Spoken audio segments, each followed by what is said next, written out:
Puji Tuhan, silakan duduk. Shalom, salam sejahtera dalam nama Tuhan Yesus Kristus. Selamat pagi kepada kita semua menjelang siang. Tuhan sungguh baik menyertai kehidupan kita. Dan pada saat ini kita telah memuji-muji Tuhan. Kiranya pujian kita dapat berkenan kepada Tuhan. Demikian juga kita telah mendengar kesaksian yang bagaimana pertolongan Tuhan menyertai dalam keluarga kami. Secara khusus bahwa bulan ini adalah ulang tahun kami berdua, istri dan saya sebagai suami, dan tentu bahwa doa-doa dari jemaat kami tidak bisa balas, tapi kami hanya mengucapkan terima kasih dan berdoa kepada Tuhan sehingga sidang jemaat juga tetap dalam perlindungan Tuhan. Puji Tuhan, mari kita akan sama-sama membuka firman Tuhan di dalam kitab Kidung Agung Sulaiman atau Sirul Asyar Sulaiman. Kitab Kidung Agung pasal 5 ayat 3. Kita akan baca. Saya akan bacakan dalam terjemahan lama, nanti dibacakan lagi dalam terjemahan baru. Dengan segala hormat saya mengajak kita bangkit berdiri untuk menghormati firman Tuhan. Kitab Kidung Agung pasal 5 ayat 3, firman Tuhan berbunyi demikian: bahwa aku sudah menanggalkan bajuku, mana boleh aku memakai dia pula? Aku sudah membasuh kakiku, mana boleh aku mencemarkan dia pula? Dalam terjemahan baru, Kidung Agung 5 ayatnya yang ketiga, firman Tuhan, bajuku telah kutanggalkan, apakah aku akan mengenakannya lagi? Kakiku telah kubasuh, apakah aku akan mengotorkannya pula? Iya, sampai di situ. Puji Tuhan, saudara, di dalam ayat yang kita baca tadi adalah merupakan ungkapan dari seorang perempuan yang cantik yang kita sudah kenal, yaitu Sulamit. Saudara, sekali lagi bahwa kitab Kidung Agung di mana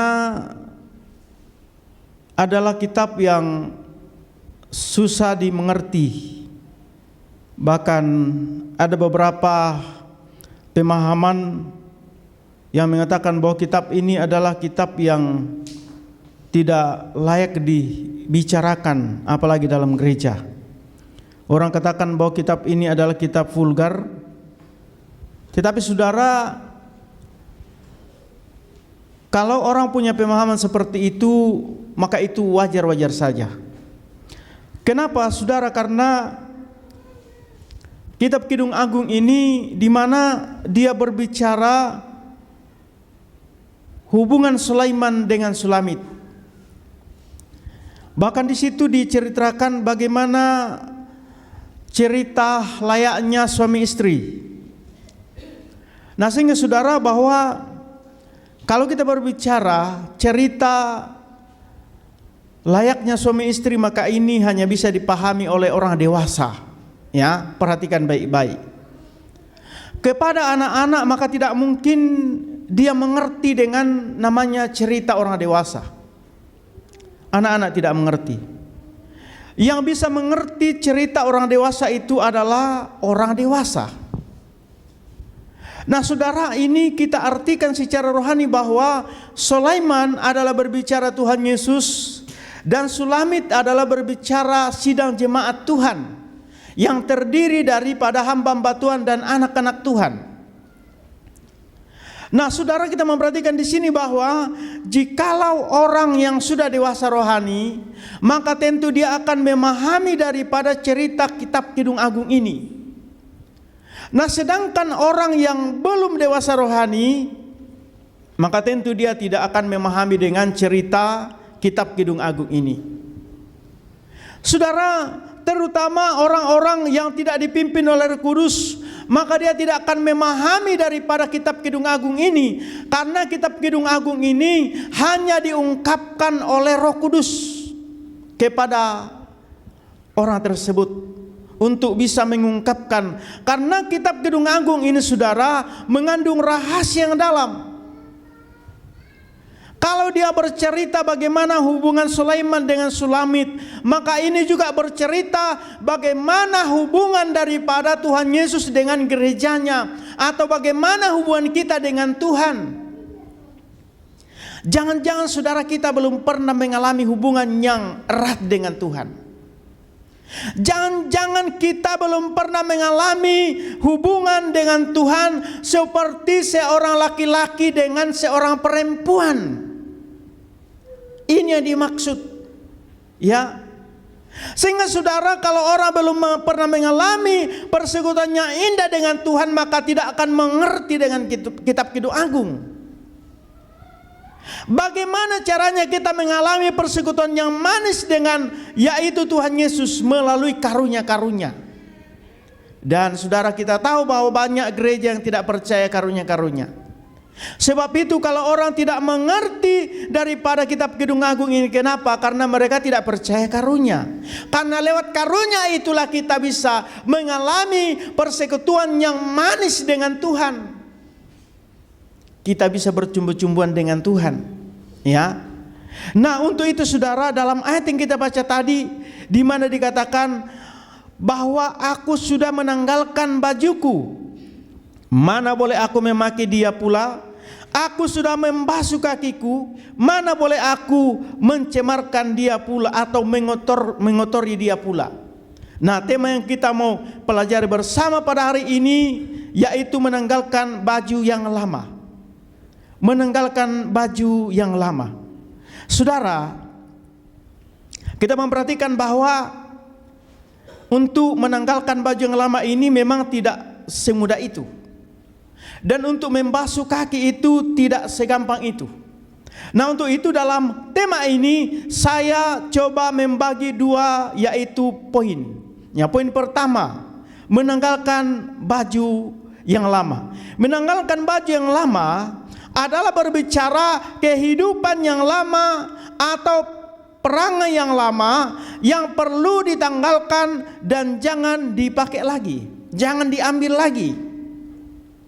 Saudara, untuk menanggalkan kehidupan yang lama atau perangai yang lama itu tidak gampang. Untuk mengubah seseorang itu tidak mudah. Sekalipun saudara mungkin kita berkali-kali menasehati, berpuluh kali menasehati, tapi orang itu tetap saja begitu. Tidak ada perubahan. Kenapa demikian? Karena itulah baju lama.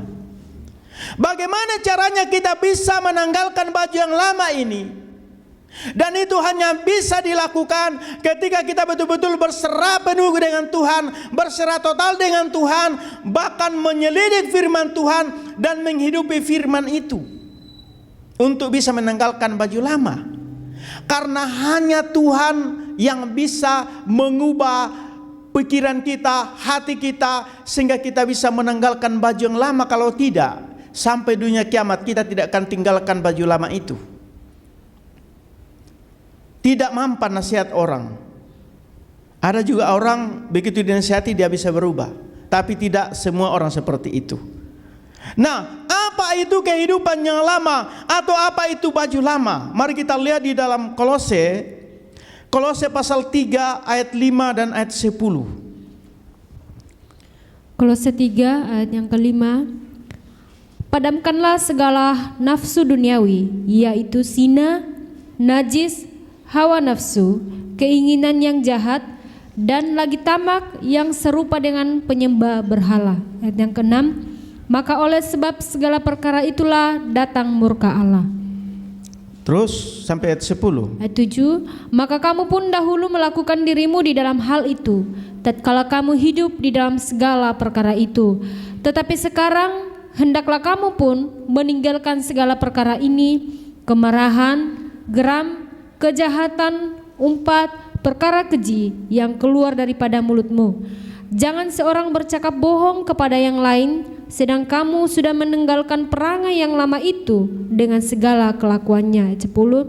Dan bertabiatkan perangai yang baru, yang lagi dibaharui sehingga datang kepada mahrifat menurut teladan Allah yang menjadikan dia. Iya. Jadi saudara, ini adalah baju lama yang perlu kita tanggalkan. Kalau saudara memperhatikan dalam Kolose ini, maka itu sudah disimpulkan semuanya itu yang mungkin kita manusia tidak terhindar daripada apa yang sudah dituliskan oleh Paulus di dalam Kolose tadi pasal 3 ayat 5 ayat 10. Dan dikatakan bahwa kita harus menanggalkan itu. Kita harus tanggalkan baju lama, perangai lama. Ini kehidupan yang lama, saudara. Ya. Dan dikatakan bahwa itu tidak berkenan kepada Tuhan. Saudara, kita memperhatikan bahwa orang yang akan orang tidak akan tertarik untuk masuk bersama dengan kita, ya. Apabila dalam diri kita tidak ada perubahan yang kelihatan secara signifikan. Saudara, di dalam gereja ini saya tidak tahu apakah jemaat pernah berdoa, Tuhan, bawalah jiwa-jiwa datang bersama kami beribadah. Saya tidak tahu. Tapi saudara, doa saya kepada Tuhan siang dan malam, berdoa terus seperti itu. Bawa jiwa-jiwa datang beribadah bersama kami. Tetapi saudara, pertanyaannya, apakah Tuhan mau membawa jiwa-jiwa masuk bersama kita kalau di dalam sendiri belum ada perubahan? Ya, belum ada perubahan secara signifikan yang orang lihat. Saudara, karena orang akan melihat apa yang akan berubah dari diri kita. Kalau tidak ada perubahan dalam diri kita, maka orang tidak akan mungkin tertarik. Kalaupun, ya, saudara, kalau misalnya melihat gereja-gereja lain yang banyak orang datang beribadah, saudara, ada beberapa hal orang datang di gereja itu, belum tentu dia tertarik karena melihat perilaku daripada seseorang itu, sehingga dia katakan, aku juga mau pergi ke gerejanya karena saya lihat si A dulunya begini-begini, tapi sekarang dia sudah berubah. Ya, yang kita inginkan supaya kalau orang datang beribadah bersama kita karena mereka ingin melihat, karena mereka ingin berubah seperti dia melihat kita ada perubahan secara signifikan. Ya, tetapi selagi masih dilakukan apa yang dicantumkan di dalam Kolose tadi pasal 3 ayat 5 sampai 10, maka saya percaya bahwa ini merupakan pergumulan bagi kita. Saudara terbeban dengan pekerjaan Tuhan, bukan saja saudara jadi singer di sini, jadi pemimpin pujian, pemain musik dan sebagainya. Tapi terbeban dengan pekerjaan Tuhan, bagaimana supaya ada jiwa-jiwa datang beribadah bersama kita. Itu namanya terbeban dengan pekerjaan Tuhan. Ya, ada beberapa jemaat-jemaat yang akrab dengan saya. Saudara, kalau saya kasih tahu begini, kalau tidak ada waktunya ke gerejanya, Pak, Bu, datang-datang lagi gereja saya. Saudara tahu apa dia bilang? Bilang, kasihan juga anak, di gereja kami itu cuma sedikit orang ibadah. Jadi kalau saya tidak datang, kasihan. Adakah saudara punya pikiran seperti itu? Ya, tapi terkadang kita tidak menghiraukan, ya terserah mau banyak orang ibadah di sana, tidak ada atau Pak Gembala saya sama Ibu Gembala atau saya isi pastori, saya tidak apa-apa. Ini namanya tidak terbeban dengan pekerjaan Tuhan, dan saya terharu dengan kata-kata itu. Ya, itu namanya terbeban dengan pekerjaan Tuhan. Jadi saudara, bagaimana caranya supaya orang bisa tertarik dengan tempat ibadah kita? Sekali lagi bahwa itu orang akan melihat dari diri kita. Ada perubahan. Ya. Mungkin tetangga kita atau teman kerja kita, dia akan melihat, dia akan merekam, dia akan memantau. Walaupun dia tidak ngomong, kenapa ini orang begini? Ya. Nah, bisa dibayangkan saudara, kalau tidak ada perubahan dalam kehidupan kita, tidak menanggalkan manusia lama, baju lama, perangai yang lama, maka orang mengatakan katanya Pantekosta. Katanya, apalagi kalau seandainya orang mengerti kabar pengantin, katanya kabar pengantin. Itu lebih apa lagi ya? Saudara, itu yang terjadi. Nah, untuk itu saudara, kita memperhatikan di sini bahwa Tuhan mau supaya ada perubahan secara signifikan, supaya manusia itu bisa melihat bahwa kita ini ada perubahan. Karena biasanya manusia itu melihat yang kelihatan. Ya. Kalau contoh, kalau misalnya saya memperoleh, mempromosikan, ya, katakanlah itu produk kecantikan. Kulit yang mulus, yang kinclong. Saya promosikan ini, pasti orang bilang itu muka sendiri kayak parut. Ya, orang tidak percaya. Ya, tetapi kalau orang yang mempromosikan ya produk kecantikan itu dan orangnya memang mukanya kinclong, orang bilang kalau nyamuk singgah di situ itu nyamuk jatuh, saking licinnya itu mukanya. Orang percaya. Nah, sama halnya dengan dalam kita mempromosikan yaitu keselamatan.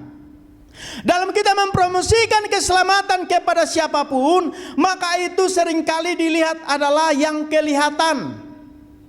Ya, yang kelihatan. Nah, untuk itu Tuhan mau supaya baju lama ini harus kita tanggalkan sebagaimana sudah dicantumkan di dalam, yaitu Kolose tadi pasal 3 di situ ayat 5 sampai 10. Saudara, yang harus ada perubahan dalam diri kita, ya misalnya, ini hanya contoh saja, bukan jemaat di sini melakukannya, ini hanya contoh saja. Misalnya sebelumnya orang itu emosi tidak terkontrol, tidak terkendali. Kalau dia marah, waduh, satu RT dengar teriak-teriak. Bahkan semua itu kebun binatang keluar dari mulutnya, sehingga tetangga-tetangganya itu merekam. Pernah dulu waktu kami masih ngontrak di sebelah di Maandri itu, ya, kemudian ada tetangga. Begitu dia bertengkar sama suaminya, oh ramai. Saya di kamar mandi nonton karena ada jala-jala itu yang tidak bisa kelihatan dari luar. Saya lihat, wah lucu betul, ya, lucu betul ini suami istri ini bertengkar luar biasa, ya. Saudara, hal-hal seperti ini tidak akan mungkin menjadi berkat. Ya, itu adalah emosi yang tidak terkontrol. Tapi saudara, orang kalau dia menanggalkan manusia lama, maka itu sudah tidak lagi. Tetangga heran, wih, dulunya tetangga kita ini suka bertengkar, ribut-ribut, tapi sekarang sudah tidak, berarti sudah ada perubahan. Nah, ini yang dimaksud bahwa ada perubahan secara signifikan, dan itu yang dilihat oleh orang. Ya, itu yang dilihat oleh orang. Ini namanya mempromosikan keselamatan. Bagaimana supaya orang itu tertarik dengan keselamatan, ya, yang kita sedang promosikan, kita saksikan. Kemudian orang yang sombong atau tinggi hati sudah tidak lagi. Orang angku, ya sama semuanya ini. Sombong, tinggi hati, orang angku, ini semuanya satu paket ini. Ya. Saya tidak perlu dijelaskan sombong itu, tinggi hati seperti apa. Saudara sudah tahu bahwa orang sombong itu pertama-tama dia menganggap dirinya paling benar dan tidak bisa diberikan nasihat, tidak bisa diberikan masukan. Ini namanya orang sombong tinggi hati, menganggap dirinya yang paling benar. Ya, ini orang tinggi hati. Selalu menganggap dirinya dia yang paling oke, paling mantap. Ya, ini. Nah, saudara, tetapi kalau ada perubahan, kalau menanggalkan baju lama, maka itu harus dibuang itu. Ini baju lama. Baju baru itu adalah kerendahan hati, merendahkan hati, baik dalam sikap maupun dalam pertuturan. Ya. Kemudian selanjutnya, orang yang tidak mau menerima saran atau nasihat orang lain. Ada orang seperti itu. Begitu dinasihati, dia marah, dia tidak terima. Ya. Tapi kalau menanggalkan baju lama, maka orang ini sudah tidak lagi. Begitu diberikan nasihat, begitu diberikan yaitu arahan, dia terima. Ya. Saudara, apa yang akan mengarahkan kita? Yang mengarahkan kita itu adalah firman Tuhan. Yang mengarahkan kita itu adalah orang, misalnya saudara kerja di perusahaan, itu atasanmu mengarahkan engkau. Itu atasan kita, mengarahkan kita. Sama dengan kami sebagai hamba Tuhan. Kami diarahkan oleh atasan dari atas, kemudian kami menuruti apa yang dikatakan oleh atasan itu kita turutin. Walaupun kami gembala, ya kami masih diarahkan oleh pemimpin kami. Dan kami dengar. Dan kapan ada gembala yang memberontak kepada pemimpin, maka gembala tersebut tidak akan diberkati Tuhan. Itu sudah kelihatan seperti itu, ya. Saudara, karena bagaimana kita mau takut dengan Tuhan sedangkan yang kelihatan saya kita tidak takutin, yaitu sama kita atau pemimpin kita, ya. Jadi saudara, dalam Alkitab banyak sekali nasihat-nasihat firman Tuhan, bagaimana caranya kita tunduk kepada pemimpin kita. Yang penting selagi itu adalah sesuai dengan firman Tuhan, atau sesuai dengan nilai-nilai kemanusiaan. Kalau dia sudah mengajar kita hal yang tidak baik, jangan. Ya. Nah, saudara, kita memperhatikan bahwa kemudian orang yang tidak mau ditegur atau dinasehati, ini pakaian lama. Siapapun kalau tidak mau dinasehati, tidak mau tegur kalau dia ada kesalahan, berarti dia masih memakai baju lama. Dan ini tidak berkenan kepada Tuhan. Dan dia harus menanggalkan itu. Ya, harus menanggalkan. Menanggalkan artinya dia mau menerima teguran, dia mau menerima nasihat. Orang kalau menerima teguran, begitu ditegur dia tidak marah. Kalau dia marah itu tidak mau terima itu. Ya. Tidak mungkin saudara kita ditegur kalau kita tidak salah. Sama dengan kami hamba Tuhan. Kalau kami gembala tidak salah, pimpinan kami tidak mungkin tegur. Tapi kalau ada kesalahannya dilakukan, pasti pimpinan kami akan menegur. Tujuannya supaya kembali kepada jalannya benar. Ya. Teguran itu saudara baik untuk kita. Tapi terkadang kemanusiaan kita menganggap itu tidak baik. Makanya ada pepatah mengatakan, kalau dikasih yaitu sesuatu yang manis, jangan langsung ditelan. Ya. Dan kalau dikasih sesuatu yang pahit, jangan langsung dimuntahkan. Karena belum tentu barang yang manis itu membawa kesehatan, membawa manfaat dalam diri kita. Dan belum tentu barang yang pahit itu membawa penyakit dalam diri kita. Ya, belum tentu. Ya misalnya kalau ada orang puji-puji kau melakukan salah, melakukan dosa, orang masih bilang kamu hebat, kamu bagus ya. Apa yang kau lakukan itu ya benar. Ini namanya orang yang sedang mendorong kamu ke jurang. Tapi ada temanmu dibilang, jangan lakukan itu, tidak bagus itu. Kemudian dia bilang, saya tidak suka ini. Dia suka tiru-tiru saya. Sebenarnya suka menegur itu yang paling sayang kau, supaya kau jangan jatuh ke dalam jurang. Tapi terkadang saudara terbalik. Orang yang sanjung-sanjung kita atau mendorong kita ke jurang, kita suka, kita puji. Dan orang sementara menasihati kita, menghambat kita untuk maju ke jurang, kita musuhi dia. Itulah manusia. Tapi sekali lagi, orang kalau sudah menanggalkan baju lama, maka dia akan berubah. Ya. Kemudian apalagi? Orang yang suka orang yang masih memakai baju lama, misalnya orang itu suka menjudi, entah itu judi online dan offline, saudara, semuanya ini adalah baju lama. Ya. Dan saudara, ini satu paket ini, ya. Orang menjudi, peminum, mabuk-mabukan, merokok, ya. pukul istri, bertengkar ya setiap hari dan sebagainya. Semuanya ini satu paket. Kalau orang itu saudara sudah menanggalkan baju lama, maka ini ditanggalkan, dia tidak lakukan lagi.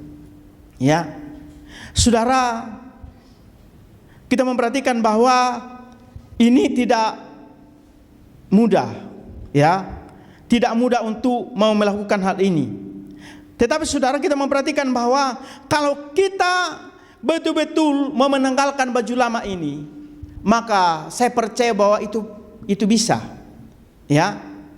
Karena ketika kita menanggalkan baju lama ini atau berhenti melakukan apa yang sudah dicantumkan di dalam Kolose tadi, maka barulah kita bisa menjadi saksi. Mulai dari Yerusalem, Yudea, Samaria sampai ke ujung bumi. Tapi selagi sifat ini, pikiran ini masih belum berubah saudara, maka kita tidak mungkin menjadi saksi. Tidak mungkin. Kalaupun kita bersaksi, mungkin malah orang akan mengejek-ejek kita, ya. Tetapi saudara, kalau ada perubahan dalam setiap kehidupan kita, atau kita menanggalkan baju lama, perangai lama, pikiran yang lama, maka saya percaya kita akan bersaksi dan orang akan mendengar, ya. Orang akan mendengarkan kesaksian kita. Karena yang kita dituntut firman Tuhan untuk menjadi saksi. Coba dalam Kisah pasal 1 ayat 8. Kisah pasal 1 ayat 8. Ayat yang ke-8. Tetapi kamu akan beroleh kuasa kelak apabila Roh Kudus turun ke atas kamu, dan kamu akan menjadi saksi bagiku, baik di Yerusalem, baik di seluruh tanah Yudea atau di Samaria, sehingga sampai ke ujung bumi. Iya. Jadi saudara, kita pertama-tama menjadi saksi di Yerusalem. Yerusalem itu saudara, semua pemahaman, semua tafsiran mengatakan bahwa itu adalah dari dalam rumah kita sendiri. Ya. Bagaimana kita bisa menjadi saksi dari dalam rumah kita sendiri kepada anak kita, kepada suami? Jangan bersaksi di luar, kesaksiannya enak sekali dengar, tapi dalam rumah tangganya, waduh, mengerikan. Ini tidak bisa menjadi saksi. Kemudian Yudea, saudara, artinya tetangga kita. Samaria artinya sekampung kita dan seluruh dunia. Saudara, tidak gampang untuk menjadi saksi. Tapi saya percaya saudara, apabila sebagaimana pengakuan Sulamit bahwa dia akan menanggalkan baju lama, pasti kesaksian kita akan didengar orang. Ya, menanggalkan baju lama bukan sekedar hanya ucapan, tapi itu harus ada pembuktian. Sekali lagi, ada perubahan yang signifikan akan orang lihat, karena sekali lagi orang melihat yang kelihatan. Oh, saudara katakan hati saya baik kok. Orang belum tentu percaya karena orang tidak lihat hatimu. Tapi kalau saudara memperlihatkan lewat tingkah lakumu, lewat tutur katamu, orang baru percaya. Ya, saudara, kita memperhatikan saudara bahwa untuk mau menjadi saksi ini, maka tidak gampang. Kalau kita memperhatikan saudara, Musa sebelum dipakai Tuhan, maka terlebih dahulu dia disuruh untuk menanggalkan kasutnya. Saudara, apa itu kasut?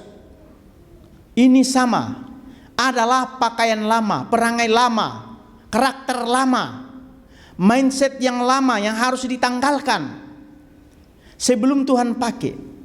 Ya, coba dilihat di dalam Keluaran pasal 3 ayat 5. Keluaran 3 ayat yang ke-5. Maka firman-Nya, janganlah engkau hampir kemari, tanggalkanlah kasut daripada kakimu, karena tempat engkau berdiri itu tanah yang suci adanya. Iya, jadi kenapa Musa disuruh Tuhan menanggalkan kasutnya? Kenapa saudara?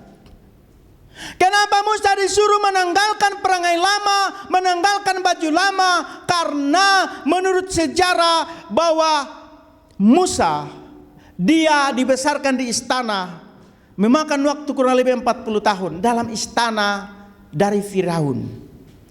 Saudara, coba saudara berpikir, Musa dibesarkan di dalam istana, dan kemudian sekolah di istana. Saudara bisa bayangkan bagaimana pikiran daripada Musa itu sudah berubah sedemikian rupa. Dari bayi sampai 40 tahun dia sudah berada dalam yaitu Firaun. Tentu saja ada kebiasaan-kebiasaan yang sudah nikmati di dalam istana Firaun yang bertentangan dengan firman Tuhan. Ya. Tentu saja saudara, pikiran, hati, karakter daripada Musa ini banyak bertentangan dengan firman Tuhan.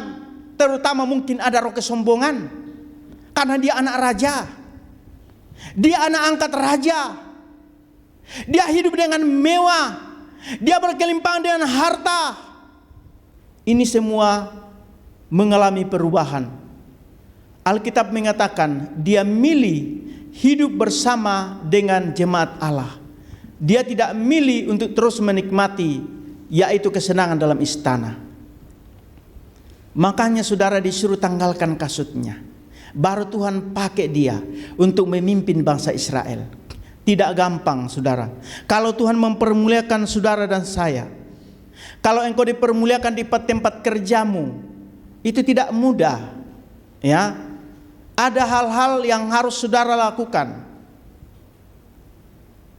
Tuhan mau supaya saudara betul-betul kita mengintrospeksi diri kita. Dalam diri saya ini apa sih yang Tuhan tidak suka? Tuhan berikan saya petunjuk, mampukan saya supaya apa yang tidak berkenan kepada Tuhan, apa yang masih menjadi kasut lama, saya bisa tanggalkan. Karena kalau tidak saudara, maka ini repot. Kita bisa diberkati secara jasmani, tapi secara rohani kita miskin. Apa artinya itu? Ya. Untuk itu saudara, betapa pentingnya kita harus memohon kepada Tuhan supaya kasut lama atau pakaian lama ini kita tanggalkan. Tanggalkan dari diri kita. Ya. Saya percaya kita semua manusia pingin memiliki perubahan dalam hidup ini. Ya. Saudara, sekalipun itu kita tidak mampu, tetap yakinlah firman Tuhan bukan kuat dan gagah, melainkan Roh Kudus yang akan memampukan, sehingga kita sanggup saudara untuk bisa menanggalkan baju lama. Tidak gampang menanggalkan baju lama. Tidak gampang saudara untuk mengubah daripada sifat seseorang. Tidak gampang mengubah karakter seseorang. Tidak gampang. Tapi hanya bisa dengan firman. Dan hanya bisa dengan yaitu berjanji dalam dirinya sendiri untuk mau berubah. Ya, karena itu pakaian lama. Kemudian saudara, poin yang kedua, poin B. Aku sudah membasuh kakiku, mana boleh aku mencemarkan dia pula. Kaki adalah berbicara pendirian. Ini adalah berbicara pendirian hati saudara. Ini bukan berbicara kaki yang sesungguhnya. Yang perlu saudara basuh seperti saudara masuk di lumpur, kemudian masuk rumah basuh kaki. Bukan itu maksudnya. Tapi saudara, yang dimaksud di sini adalah pendirian, dan pendirian itu adalah hati kita. Kenapa dikatakan bahwa kaki ini harus dibasuh saudara? Karena bagian tubuh kita yang paling cepat kotor adalah kaki. Ya. Makanya kaki ini saudara diharuskan pakai sandal, sepatu, supaya kaki itu tetap bersih. Ya. Karena kaki itu paling rentan dengan kotoran. Masuk di kamar mandi, ya, kalau kita keluar dari rumah saudara atau ke belakang, ya banyak kotoran, ya kaki itu yang jadi sasaran, jadi kotor. Makanya orang kalau kita tidur kasih dekat-dekat kakimu, pasti dibilang kakimu. Tidak ada orang senang kalau kaki kita dikasih dekat dengan kepalanya itu. Tidak ada. Karena kaki itu paling kotor. Nah saudara, kita memperhatikan di sini bahwa bagian tubuh manusia yang paling cepat kotor kaki. Nah sekali lagi bahwa kaki di sini berbicara hati manusia. Hati manusia itu paling cepat kotor. Hati manusia paling cepat berubah. Hati manusia tidak bisa diprediksi. Dia berubah-berubah. Hari ini bersih, besok kotor, besok bersih, lusa kotor. Itu hati manusia. Hati kita ini bisa kotor melalui pikiran, melalui perasaan.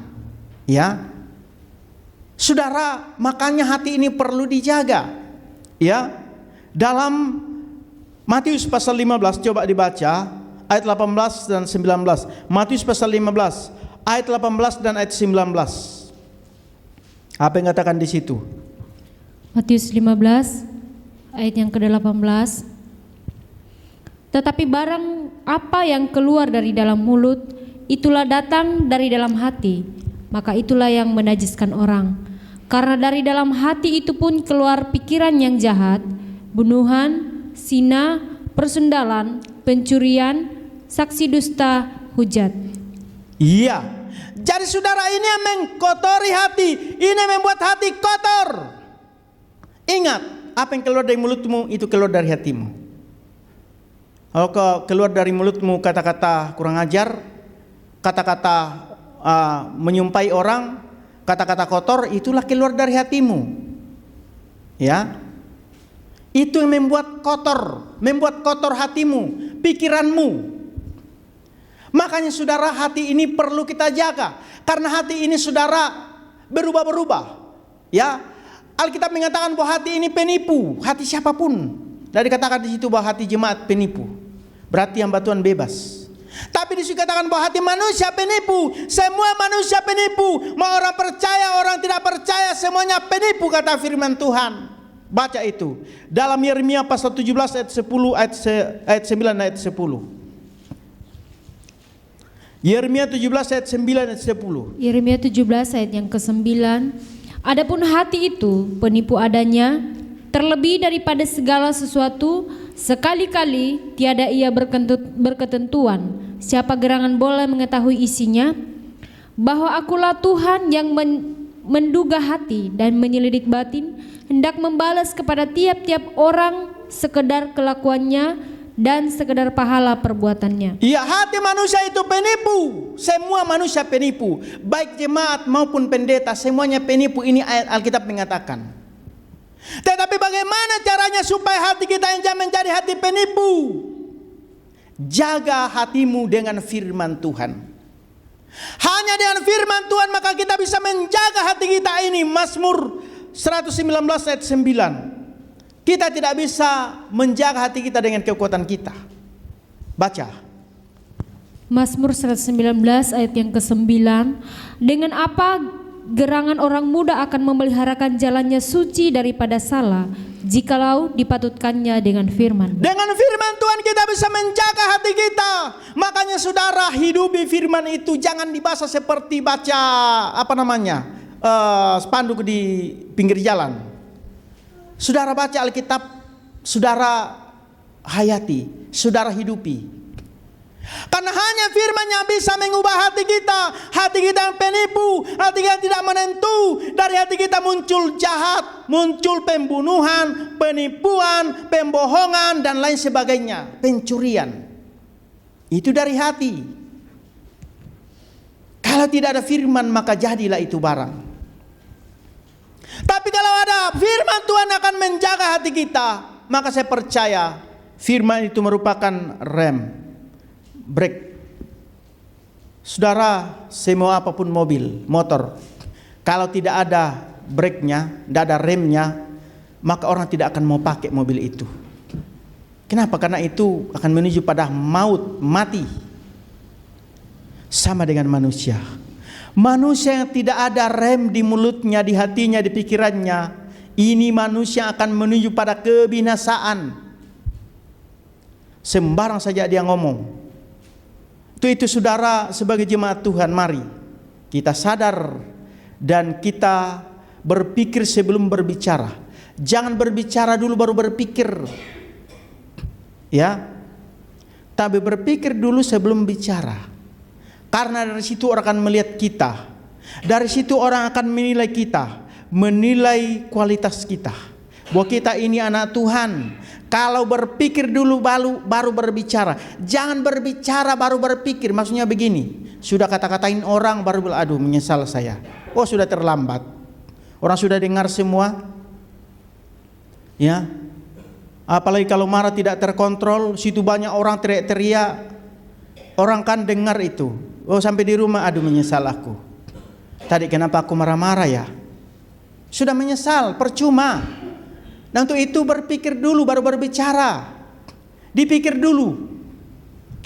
Kalau saya berbicara, apa dampaknya kalau saya berbicara? Saya mengeluarkan statement seperti ini. Sama halnya di media sosial juga begitu. Jaga itu jari. Jangan sudah sudah melayang ya postinganmu, statusmu, orang sudah komen baru menyesal. Tapi pikir dulu baru mengetik. Kalau saya ketik ini, apakah ini menjadi berkat atau tidak?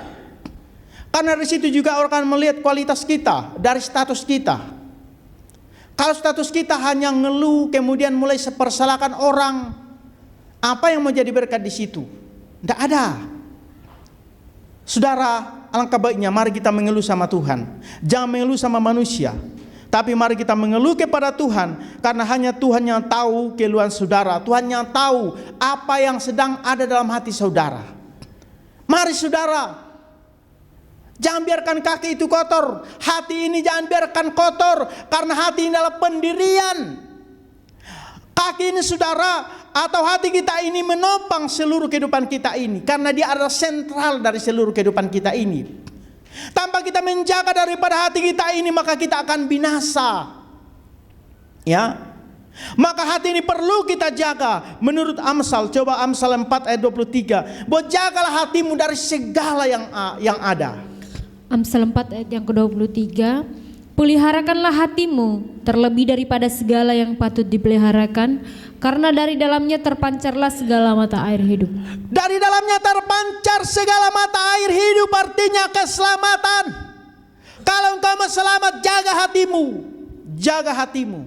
Begitu hatimu berpikir yang tidak baik, thinking Dares berkuasa. Saudara, jaga hati kita ini. Hati kita ini saudara adalah sentral dari seluruh kehidupan kita ini. Apapun yang dilakukan oleh bagian tubuh kita, baik itu telinga, pikiran, mulut, tangan, kaki, semuanya itu dikendalikan oleh hati. Ya, hati yang mengendalikan semuanya itu. Makanya dari dalam hati ini akan terpancar mata air kehidupan. Saudara, betapa indahnya, betapa senangnya kalau kita mendengarkan, kita bersama dengan orang yang hatinya baik, bicaranya lembut, orang yang tidak suka marah-marah, suka memberikan nasihat. Indah sekali orang seperti ini. Tapi saudara, kalau misalnya ada orang yang pekerjaannya kasar, bicaranya kasar, marah-marah dan sebagainya, tidak jelas. Saya tidak katakan bahwa kalau kita anak Tuhan tidak pernah marah, enggak, bukan begitu. Tapi sekali lagi saudara, bahwa ada orang yang memang marahnya tidak terkontrol, sehingga dalam Alkitab mengatakan bahwa kalau engkau lebih baik tinggal di padang belantara daripada tinggal serumah dengan pemarah. Itu Alkitab yang ngomong. Ya, siapa yang lihat itu, baca itu. Ya, sebagai terakhir. Atau dikatakan tinggal di suatu rumah lebih baik daripada tinggal di serumah dengan orang pemarah. Nah, berarti saudara, masalah emosi itu ditanggapi oleh Tuhan, diperhitungkan Tuhan, supaya jangan sampai kita terjebak di sana. Kenapa? Karena berkali-kali saya sampaikan kepada saudara bahwa kemarahan, emosi bukan produk daripada Tuhan, tapi itulah produk daripada kuasa kegelapan, produk daripada dosa. Ada yang melihat? Iya. Jadi saudara, kita memperhatikan ada beberapa berita di televisi tahun-tahun yang lalu, saudara, kita melihat bahwa oleh karena emosi yang tidak terkontrol itu, maka ada yang terjadi, yaitu kriminal. Ada yang bunuh suaminya, ada yang bunuh istrinya, ada yang bunuh orang tuanya, ada yang bunuh anaknya, dan lain sebagainya.